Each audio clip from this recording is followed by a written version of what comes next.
I'm very happy to be here. It's my first visit to Belgrade.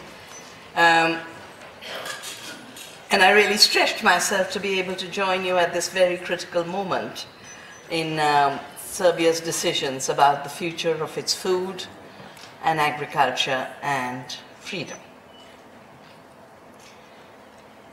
I'm a quantum physicist by training. And there are two reasons why I have spent so much of my time and so much of my life working on GMOs. The first is related to the fact that quantum theory tells you, like John Fagan was telling us, that when you pull a part out, there is interconnectedness. My thesis was on non-separability in quantum theory. The mechanical philosophy assumes everything is separate. But that was a very artificial construction of the world. Even in physics, we know everything is connected. In biology, we should know even better that everything is connected, and any scientific paradigm that works on a mechanical worldview is 100 years too old. It's primitive. And I watched how a mechanical paradigm of chemical farming had destroyed my country. For the United Nations, I did a book on the Green Revolution and was forced to title it The Violence of the Green Revolution. Einstein had said that it's extremely easy for a lazy mind to create bigness and violence, but it takes sophistication to work in the small and work through non-violence. Agroecology is the kind of system that recognizes the relationships in nature. So having done this book on the Green Revolution, I started to get invited to agriculture meetings. And I went because I wanted to learn more. One of these meetings was in 1987, where what became the biotech industry was present. They were shaping themselves into the biotech industry. There was no genetically engineered crop in the world at that time. The old agrochemical industry was now planning to take hold of agriculture through the seed. And the argument they made was this: you have to do genetic engineering in order to claim a patent. Because when you go to a farmer and say your seed is mine, of course every farmer will say forget it. We've had it for millennia, ancestors bred it, nature gave it. So adding this one new gene in the very crude technology that was shown by John Fagan became the way to get the patent. The technology was just the excuse. The objective was owning seeds through patenting in order to collect rents from the renewal of life. It is in effect a seed tax, a seed royalty.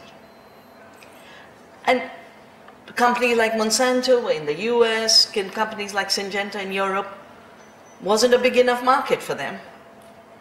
So they wanted a global market. And that is why they drew into the World Trade Organization an intellectual property treaty, particularly Article 27.3b of the WTO agreement on trade-related intellectual property rights, called TRIPS. It's called trade-related because it wasn't trade-related. India, our ambassador to GATT, said, patenting is a national sovereign process. We will decide what will be patented and what will not be patented. And in India's law of 1972, which was recognized as a model law across the world, agriculture could not be patented, and in medicine, you could only have what is called a process patent, not a product patent. You couldn't own the medicine, only the method of making it, so that cheaper ways of making generic drugs were available, and that is why India is the supplier of low-cost generic medicine to the world. There have been cases on this. Novartis, which is a subunit of Syngenta, the second biggest company in that map. Sandoz and Ciba joined to make Novartis, and then they joined with Astra and Zeneca to become Syngenta.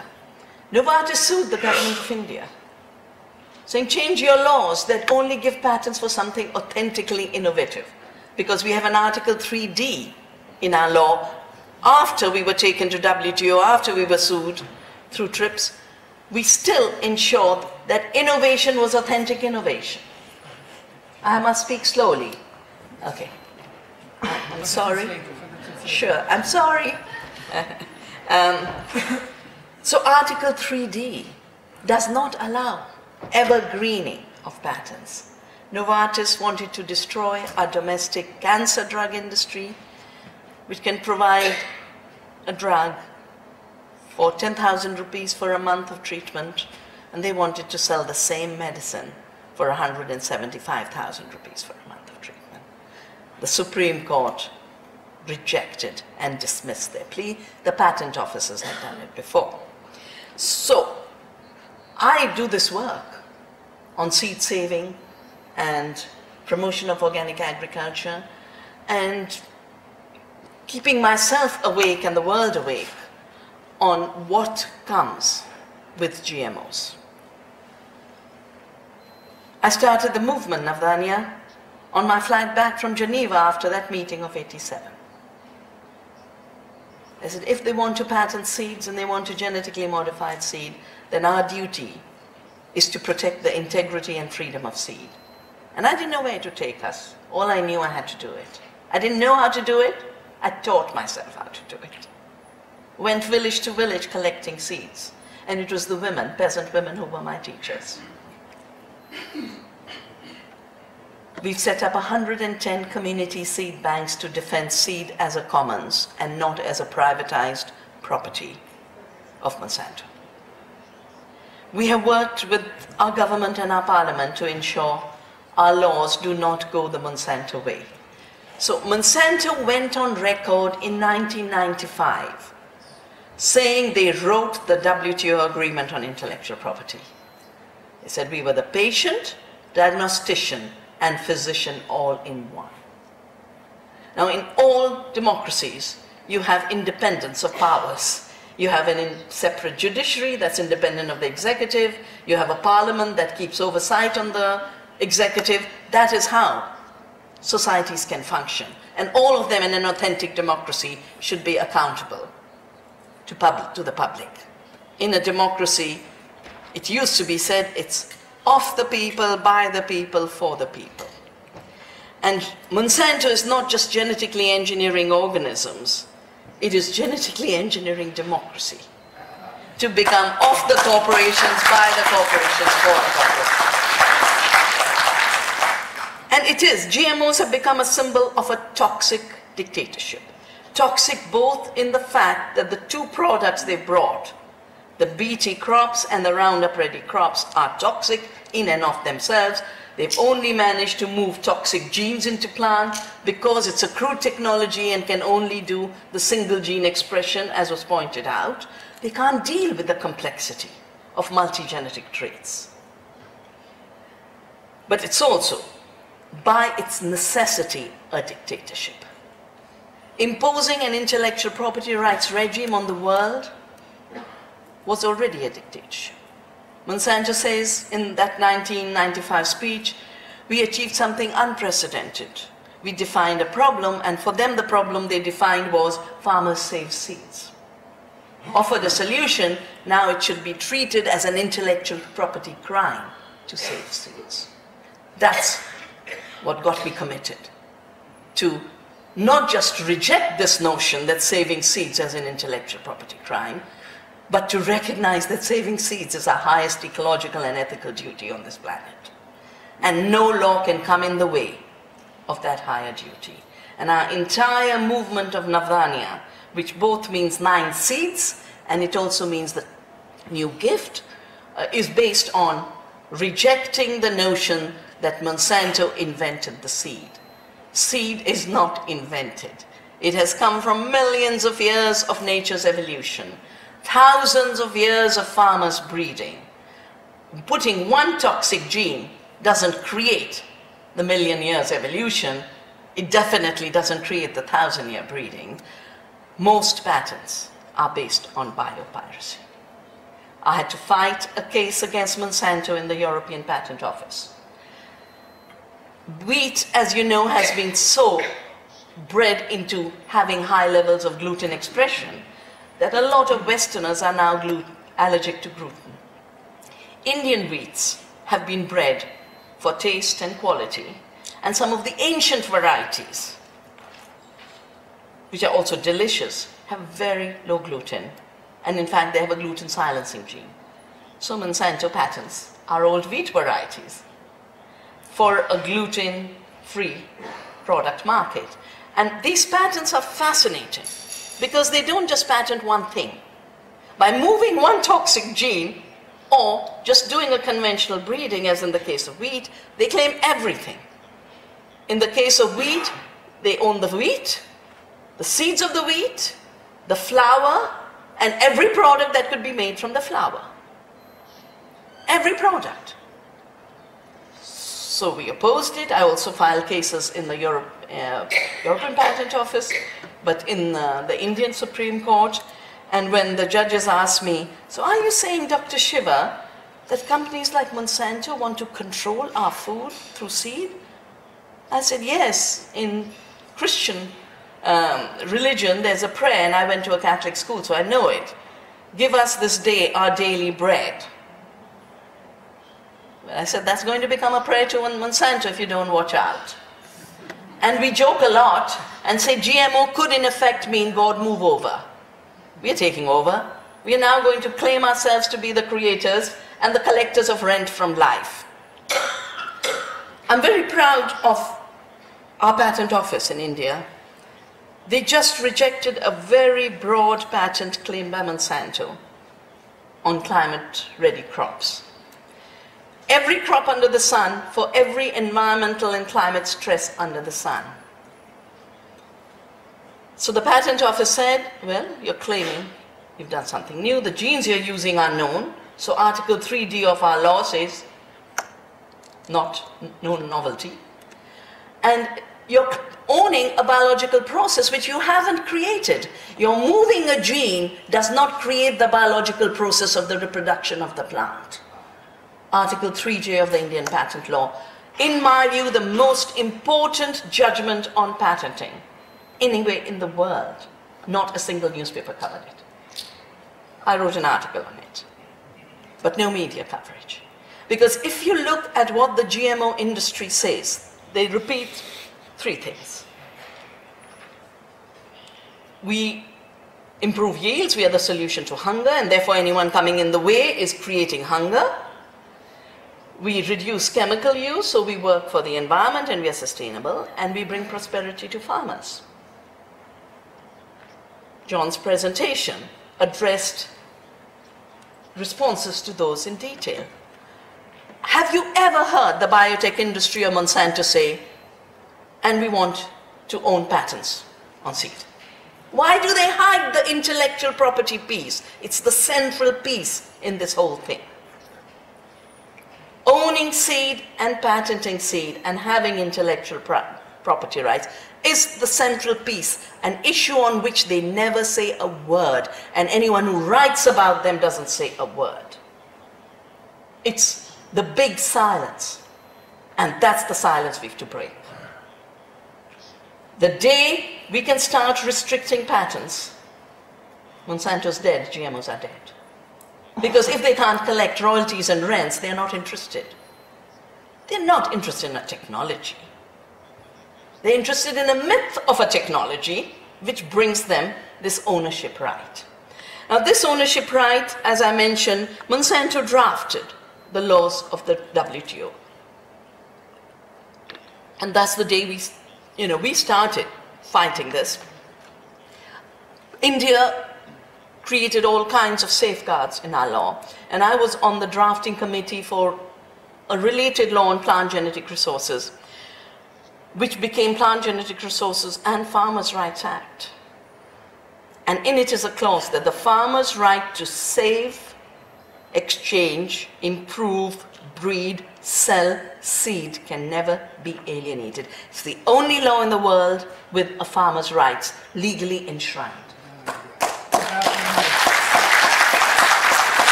course, Monsanto wasn't happy with that at all.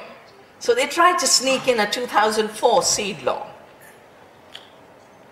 to undo the farmers' rights and also undo our biosafety laws by giving fast-track approval to GM seeds pending testing.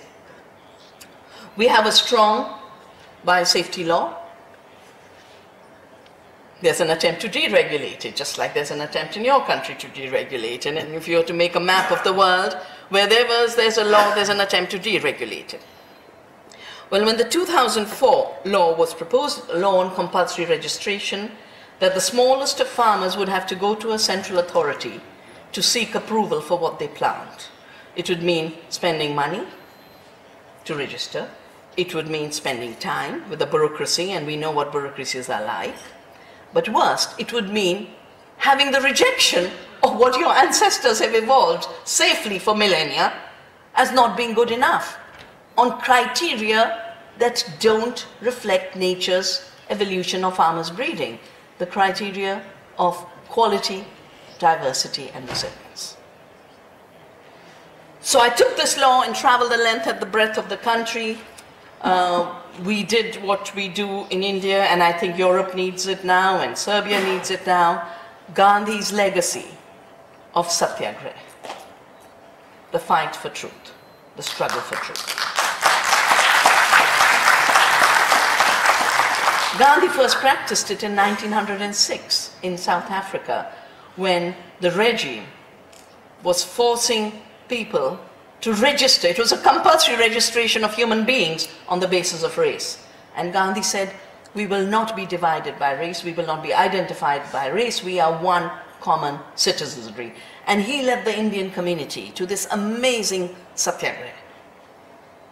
He then, when he moved back to India, he brought it to indigo. We were being forced to cultivate indigo, not food.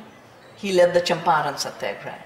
1930, the British said, wow, we can make so much money taxing salt and preventing Indians from making their own salt by making salt a monopoly. It was called the Salt Law.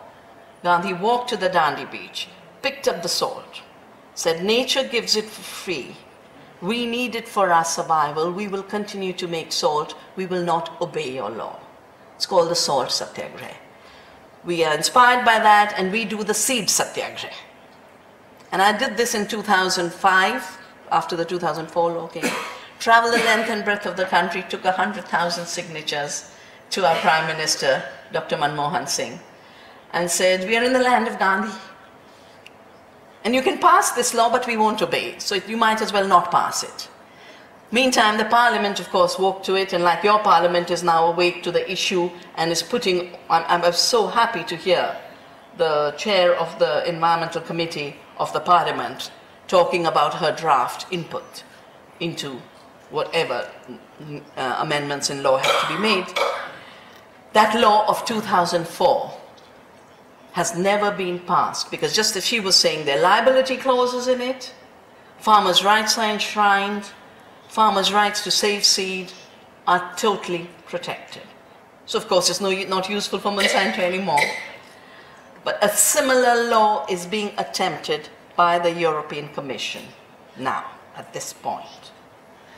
On May the 6th, the European Commission drafted a law. And the tragedy of Europe is a bunch of lobbyists become Europe. Lobbyists move into the Commission and do what they want to, and they become Europe. They're the ones who are bullying you because it's a very false bullying. How can it be that Europe can say to access to the European Union, you must allow GMOs when 8 countries and 50 regional governments have laws to be GMO free and have bans and moratoria? If that is what is within the European Union, how can those accessing to the European Union be forced to do something beyond what the current regions and governments are doing? And I think we need a campaign on this, and I have some ideas about how this could be done. It's a compulsory registration law. Can you imagine? A Serbian peasant will have to go to Brussels to seek permission of what they can plant in their garden. It's a law based on uniformity. Only uniform seeds will be approved through this compulsory registration. And we've done a law of the seed with the top breeders, biologists, lawyers. What does a real law of the seed look like? How does seed evolve? What is good breeding? What is good breeding in times of climate change? What is good breeding in terms of quality and taste of food? Breeding has given us tasteless nutritiousness mass. The only quality of food is what it weighs. And then when it's put onto a container and sent off. It's not a food system. We are not breeding seed for food. We are not growing food and agriculture for food. Look at the figures. 72% of the food eaten today grows on small farms. That is food and agriculture data from the UN, FAO data from the United Nations. 2013. 2013. This is in spite of all the machinery of the world trying to push industrial agriculture and GMOs. Industrial agriculture is only 28% of the food. Of the 4 GMOs, 1 is cotton. The 3 that are edible, canola is as good as failed because of the levels of contamination in Canada. So you really have corn and soya.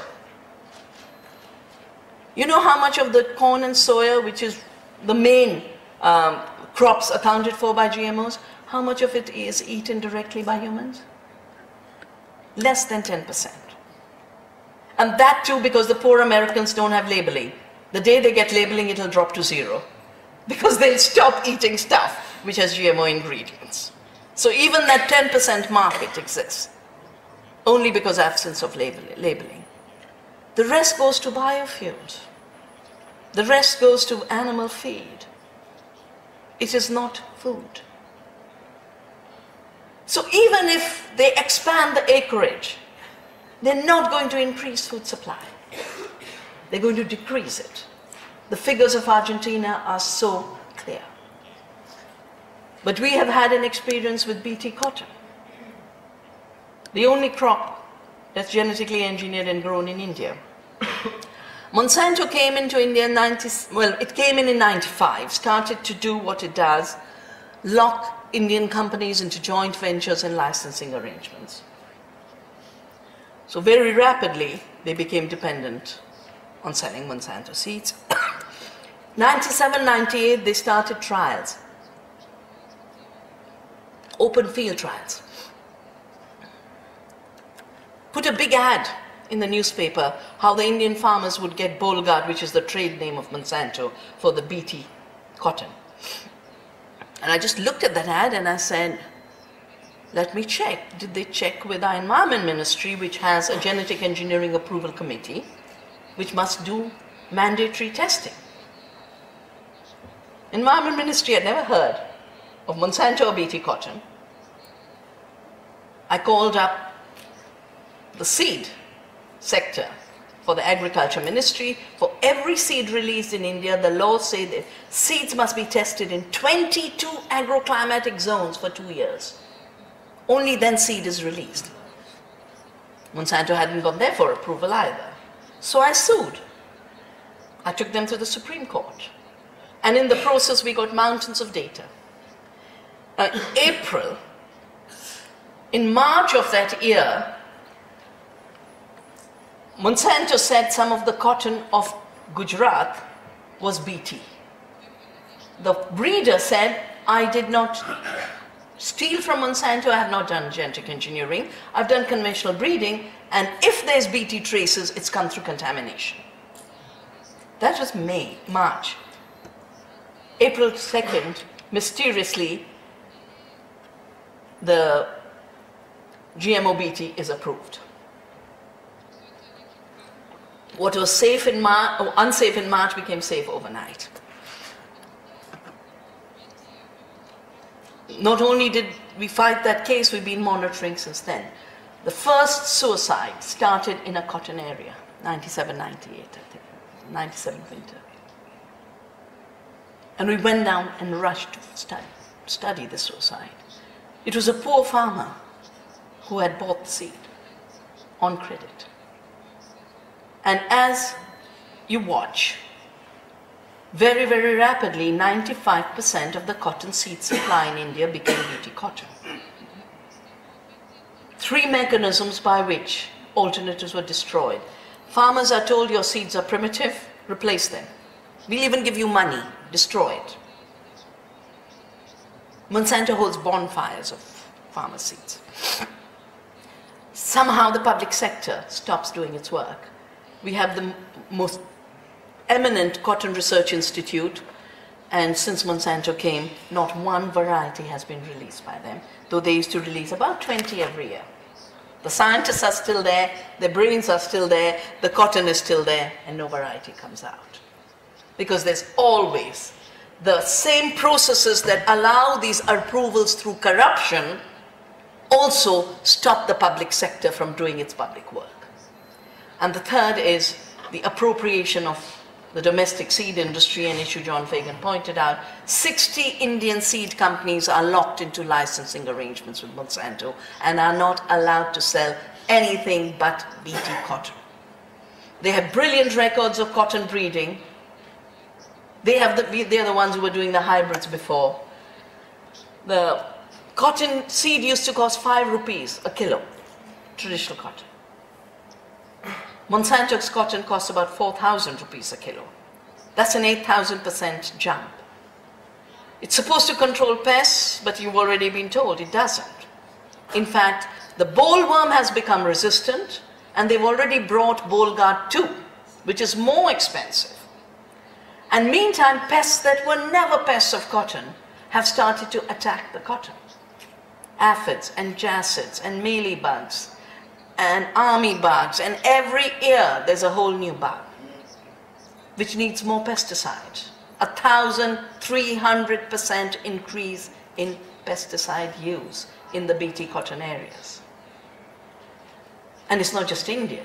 In the BT cotton areas of China too, there's a 12-fold increase, 1,200% increase in pesticide use because of non-target pests growing. Now, in any technology, a technology is a tool. A tool is assessed. Does it deliver? If it fails to deliver, you replace the tool. But for some reason, GMOs, while they're promised as a technology, are then treated as a new god. You can't question, you can't assess, you can't test, you can't evaluate. The argument of more yields, the failure to yield study of the US is there, but look at the Indian data. If you look at the data of India, cotton yields were hitting up to 1,000 or 1,200 kilogram a hectare. After BT cotton, they've dropped to 500. And yet the propaganda is yields have increased.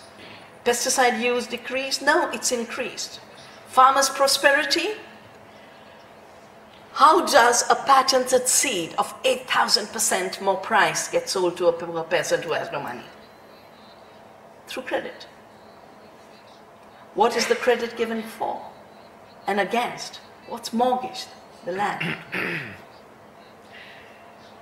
And every time the farmer goes, you just increase the land you're mortgaging.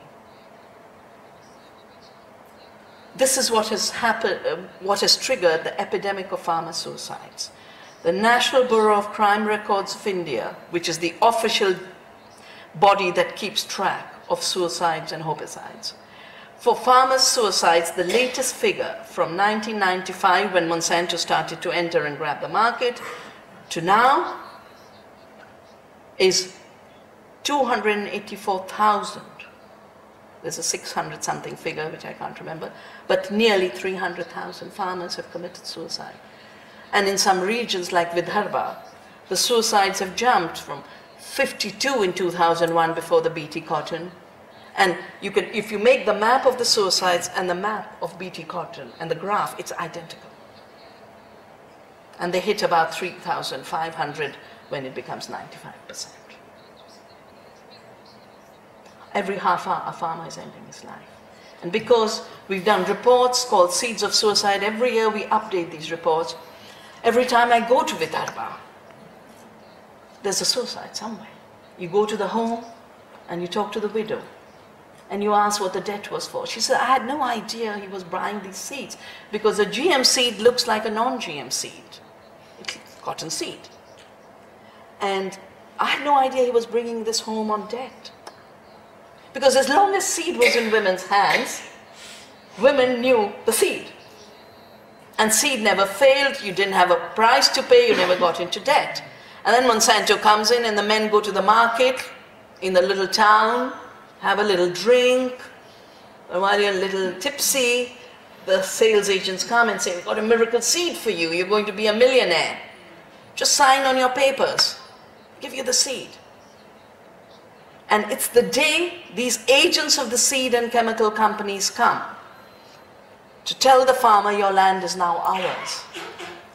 That's the day the farmer will go quietly into his field, drink a bottle of pesticide and end his life, and some passerby will see the body and come tell the widow. Case after case, 95% farmer suicides in India are like this. Pesticide deaths on the day of the land grab in the field, showing to me very clearly that farmer never wanted to lose the land. The parting with the earth, which is still a mother in most farmers' minds in India, that trauma is unbearable. So we have started to do what we do in Navdanya. We've created seed banks, we're helping farmers go organic, we're helping develop fibers of freedom. And when I was in that area on 2nd of October to launch the Seed Freedom Fortnight, one farmer dragged me. I was getting late for my flight. He said, but you have to come and see my fields, because I took seeds from the community seed bank of old native varieties that are called primitive. It was giving him higher yield. He was not having to spray. He was doing organic.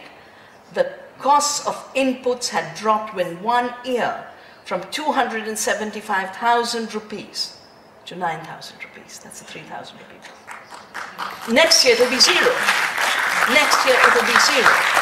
So seed sovereignty and seed freedom, with farmers having seed in their own hands, means no suicide, no debt.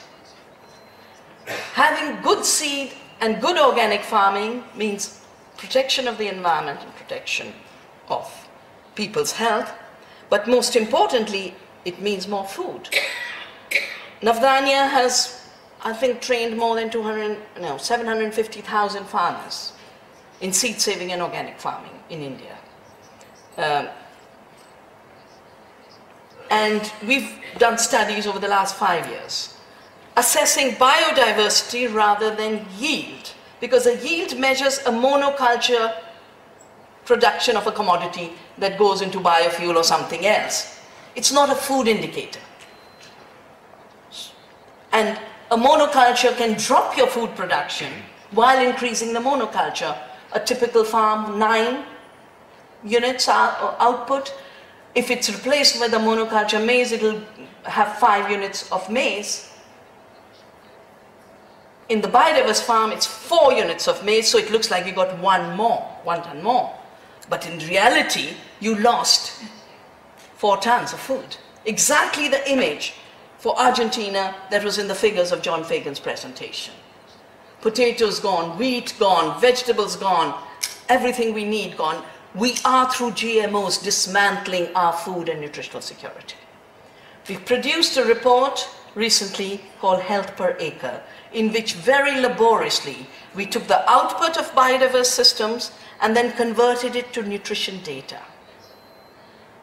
Across the board, much higher nutrition in biodiverse small ecological farms. And in certain areas where they're screaming and shouting about nutrition, beta-carotene will give it to you with an indigenous soya and millets. And of course the vegetables, the spinach, will give it to you with the sahajan, the moringa. 7,000% more vitamin A available in biodiversity than the golden rice about which the proponents of GMO have gone hysterical. Owen Paterson, the UK food minister, just said again on BBC, this is all he says, that those who are criticizing GMOs and golden rice, which is the GMO product for reducing blindness in children through vitamin A increase, golden rice was to be introduced into India. We rejected it. They took it to Philippines. The peasants have uprooted it. And yet there's this hysteria, everyone must have it. But we have 7,000% more vitamin A available in alternatives at zero cost. They say this is for philanthropy. Syngenta owns golden rice patents, 80 patents, 80. So if it's about philanthropy, why don't you just withdraw those patents? Then we will say, yeah. But if it's about profits, we can know that in the first 2-3 years, you'll give it for free to a few farmers. Then you will use aid, like the G8 nutrition conditionalities. You will use aid to say only golden rice will be bought through aid programs. Only golden rice will be fed to children in school meals. You'll have a market of trillions of dollars. At that point, you will apply your patents and say, now governments, give us the royalty. Exactly what was done with the AIDS drugs. Remember, there was the big fight, again related to India. 200 rupees for AIDS treatment, $200 versus $2,500 on the patented. It's not that the companies gave up the patent. They told the United Nations, you pay us the gap between the $2,500 and $200. So we still make our profits, and the United Nations subsidizes them. That's how they would work. Now that the GM of BT and Roundup resistant has so totally failed in terms of controlling pests and weeds, they've created super pests and super weeds. Everyone is having to recognize it's a failure. So they're now going into what they call biofortification. Golden rice is what I've called the Trojan horse. This year in May, we had to start a campaign on GMO banana in India. You don't get bananas from India, but India is the biggest producer and consumer of banana, with the highest diversity existing today, more than 300 varieties. You go to Kerala, one little tea shop will have 20 kinds of bananas. You go to Karnataka, you go to Tamil Nadu, especially the south. They want to enrich bananas with iron. Not a very smart idea, because bananas are brilliant, but they aren't the most important crop for iron. Only 0.44 milligrams. Compared to our diet, turmeric 67, tamarind 17, poppy seeds 15, mango powder 45. We are again talking about a 3,000% richer set of alternatives. If women could continue to grow and use this diversity in our food, if we had kitchen gardens everywhere, we have two clear models today. Seeds in the hand of Monsanto and Syngenta, production and trade in the hands of the Cargills and the Conagras, processing in the hands of the Nestle's and the Pepsis, and retailing in the hands of a Walmart.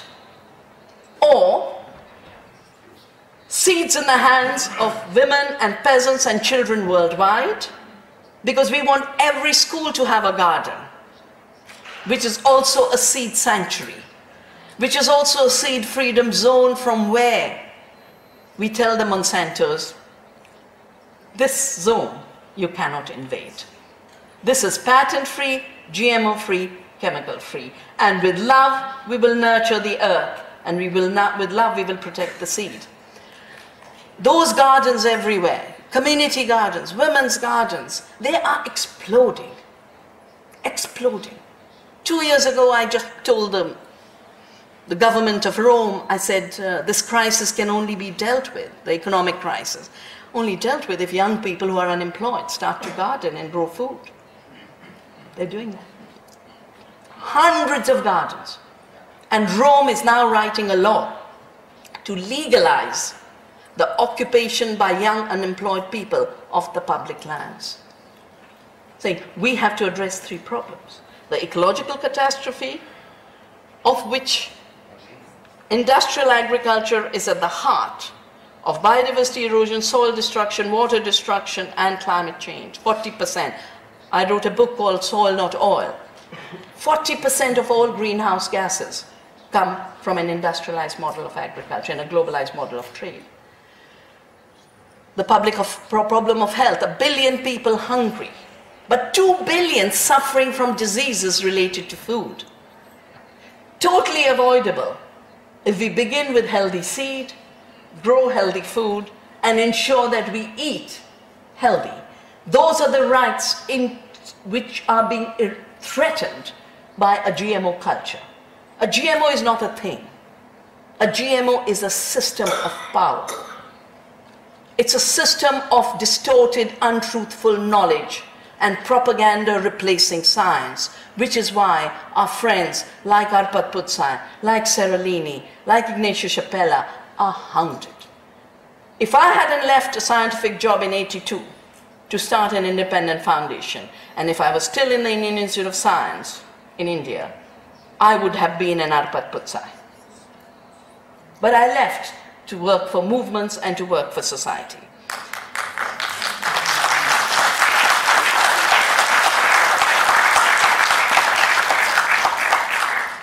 In 2010, Monsanto tried to introduce a BT eggplant. We call it the BT brinjal.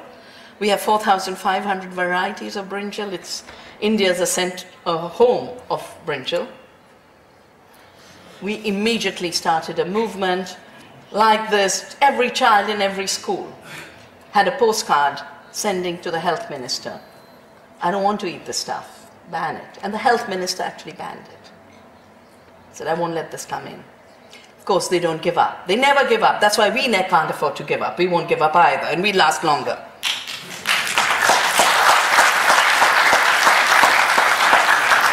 So we continued the movement. We compelled the Environment Ministry to hold public hearings, say, don't just listen to the lobbyists who can come to Delhi. Listen to the people by going to the remote parts of the country. Jairam Ramesh, our Environment Minister, held 7 public hearings. And realized when he went to the regions, the farmers don't want it, people don't want it, and the scientists say, but there is no pest like that in brinjal. And we have no deficiency in production. We have so much brinjal, we are feeding brinjal to our animals. So every argument turned out to be false. I think it was 10th of January. He passed a moratorium. One day before, Nina Fedorov, one of the big lobbyists of the biotech industry, who used to be the technology ambassador for the Secretary of State, Hillary Clinton, to push biotech around the world, I got a call from the embassy saying, will you meet her? I said, of course I'll meet her. I'll meet any of them, anywhere, anytime. She was held back by a day by a snowstorm in Washington. And that's why when John says, you know, who's in charge? Who's the conductor? When we realize it's this amazing universe and the earth, we realize we're working with 300 million species, billions of people, and we're having to deal with 2 corrupt giants who want to impose toxic food patterns, lies on us and destroy our democracies. India has never been sued for the moratorium on BT eggplant. If there was substance in this being a condition for joining WTO, we'd have had a case by now. So I think we need to draft a letter about how both the accession to the WTO and accession to the EU cannot be preconditioned on allowing GMOs with all the data from John's presentation, the data from all the regions in Europe that are GMO-free and the governments that are GMO-free, all the crops that are GMO-free, all the countries that have moratoria. Let's make it a letter as the state of GMOs so the truth be told. And the bullies and corrupt officials of the European Commission realize they are being watched. Because in 2003, the US government tried to sue Europe on GMOs. The minute I heard about it, we started a campaign Global Citizens Campaign on GMOs in WTO. And we collected signatures, and the letter was very simple. The letter was, we are watching you. It was about the case, and then they said, we are watching you. And 30 million signatures went to the WTO, and I handed these over in the Hong Kong ministerial. Said, we are watching you, and if you vote for Monsanto, you will be seen as a Monsanto institution. On intellectual property rights, you already are. But on biosafety, if you do this, you'll be seen as Monsanto. You'll have no credibility as a trade organization. You will be seen as an outfit of Monsanto. So for your sake to survive, you were nearly killed in Seattle through citizens' movement. We are watching you. They did not dare rule against Europe on the bans and moratoria. They did not dare. European Commission tried to impose the removal of bans. And again, citizens moved and they could not impose it. So if every time they've had to withdraw when they threaten countries about free trade and these bans, they need to be reminded about every other period they lost with their bullying. Bullying is not the game in a democracy. Democracy is the game in a democracy. I want to end with some ideas about the future. I think what we do need to do for every country, we brought out a report 2 years ago, synthesizing worldwide what's going on, written by scientists and citizens in every part of the world. Argentinians wrote the Argentina chapter, Brazilians wrote the Brazilian chapter, the US citizens wrote the US chapter. And when we collected it all, there was failure, failure, failure, failure everywhere. But for Monsanto, it wasn't a failure. Because every seed that fails, Monsanto sells twice. Every herbicide resistance, they sell a more toxic herbicide. They don't fail. Their profits don't fail. But for people, it's a failure. So we did this report and we were compelled to give it the title, The GMO Emperor Has No Clothes. You remember the story of the naked emperor? And everyone was clapping because they were too embarrassed to look stupid, because they were told, if you don't see the clothes, you're stupid. It's the same with the GMO issue. We're all being told, if you don't see the brilliance, then you're stupid. We've got to be that child that says, but the emperor has no clothes. Because the GMO emperor truly has no clothes. Now, what is needed now is two things in the next year. The first, we need to identify in each of our countries who is blocking our freedom and our democracy. Which is the corrupt politician, which is the corrupt bureaucrat, which is the scientist for sale, and which is the media person telling false stories. Once we have this for every country, we put it up next year on the internet. So their blackmailing capacity will go. They will be known to be the people who clap for the naked emperor. The second, we got to celebrate the fact that the main food security system is the biodiverse, the organic, the small. That's the future. The European law is trying to call it the niche market in seed. And we are saying, I told the European parliamentarians, create a slogan, we are not the niche, we are the future. Organic will not be a niche, we are the future. Not only will GMO not be a niche, it will be finished as the alternative grows. And for that, yesterday we launched a campaign for a whole year. Let's recognize the people in our areas who are the real food heroes who bring us real food. Because Monsanto gave itself a World Food Prize yesterday. I think the award will be today, actually. The ceremony is today. But they're on the board, or they're on the sponsorship of the World Food Prize, and they give it to themselves. So we said, let's honor the real food heroes that bring us real food. Who are the food heroes? The organic farmers, the seed savers, the mothers, those who cooked for us, the little cafe that still cares, the little small business that's trying to bring good food to people, the researcher who stands tall in integrity and independence. And I can see here in Serbia, that's a community that really deserves to be heroes. The politicians who defended democracy and integrity. We have a lot of work to do, but there's a lot to celebrate. Last year we brought out this massive seed freedom report, which is the stories of seed saving around the world. Because seed freedom is the freedom of the seed to evolve with its full evolutionary potential. The freedom of the farmer to be able to have their seed, save their seed. Freedom of the breeder to be able to breed good quality seeds. Freedom of the eater and the mother to be able to get safe food to their children. I'm going to leave these as a small gift with all of you for your campaign. And I would like to invite you to contribute to these because we're going to update them this year. And I've traveled to tell you, we are with you. And we'll be with you till you make the change.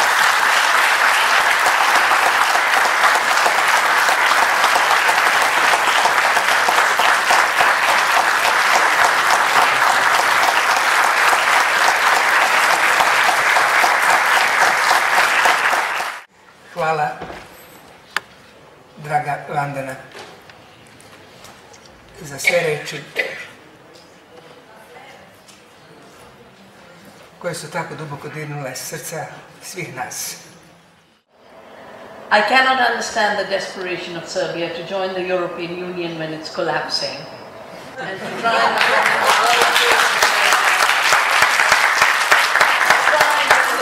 and organization when, as Pascal Lamy, the last Director General, said it is in intensive care since Why aren't we looking at how weak these systems have become, how much in crisis they are, and it's far more important to build exactly in the way you all have described, the 500 women, the gardens, the 5 freedoms, that's what we work on. Seed freedom, food freedom, land freedom, water freedom, and forest freedom. We can defend these 5. The rest we can look after. And these 5 we'll have to defend both by protecting them and celebrating them. And I love the keepers of nature idea. All our children must be trained in being keepers of nature. And while we do that, I would suggest that while so far we've said GMO free, we now have to say GMO free, patent free, seed freedom and food freedom zones. So we start claiming the positive that we are shaping. And we've worked very hard on this law of the seed, which can be adopted at the local level, at the private individual level. It can be adopted by the local governments that have become GMO free. And it's basically shifting from this idea of uniformity and centralization and a non-sustainable system to the 3 qualities that came up all the time in the discussion today. Diversity, quality, and resilience. Both resilience in terms of economic resilience to funny markets, as well as ecological resilience to climate change and disease. And we've got to work, you have to work, we do the work, got to constantly watch the bureaucrats, the parliament. And the point is, if they do, in spite of all the warnings and in spite of all the movements, end up creating a desperate change that is totally unjustified in today's world context, then we always have the path that Gandhi gave us. When I heard these companies first, I said, how do we deal with them? And I was inspired by Gandhi saying, as long as the superstition exists that unjust law must be obeyed, so long will slavery exist. It is our duty to not obey unjust law. So a corrupt parliament or a corrupt bureaucracy or a corrupt state can pass a law, but we don't have to adopt it. We can only say no and put our lives. And as we expand these zones, when you gave the figures of the 4,000 villages, 1,900 are empty. And then you've got a movement, let's go back to the villages. I think these are amazing new trends that must grow. Finally, you said, I don't know how I like you. I love you anyway because you're wonderful people. I have never seen such a large concentration of scientists, of doctors in this fight anywhere else. The privileged don't join. The peasants are there, the youth are there. Usually the doctors making money, and the scientists are either silent or selling out. So congratulations, and you are such a strong force because of this. And you know, when I suggested that we've got to start identifying which scientist is speaking on behalf of this failed technology, which politician is promoting bad laws against sovereignty and freedom, which media person is constantly writing nonsense in spite of all the evidence just because they have the space. While we do all that, I think we do need to recognize our own strengths too. Because I think there's more knowledge and science on the side of those who say no to GMOs. We have been talking about creating, I mean, there's already a European network of independent scientists for social and ecological responsibility. And I think every country should evolve its own network. Not depend on the old academies, but create new networks which are interdisciplinary, where the doctors and the nutritionists, and the agronomists and the biodiversity experts, and the agriculturists, all of them come together in a network about defining and defending this preferred future. But the final reason I think I love you all is if you're in the jungle, we are in the jungle. And the jungle is the best place to be. Because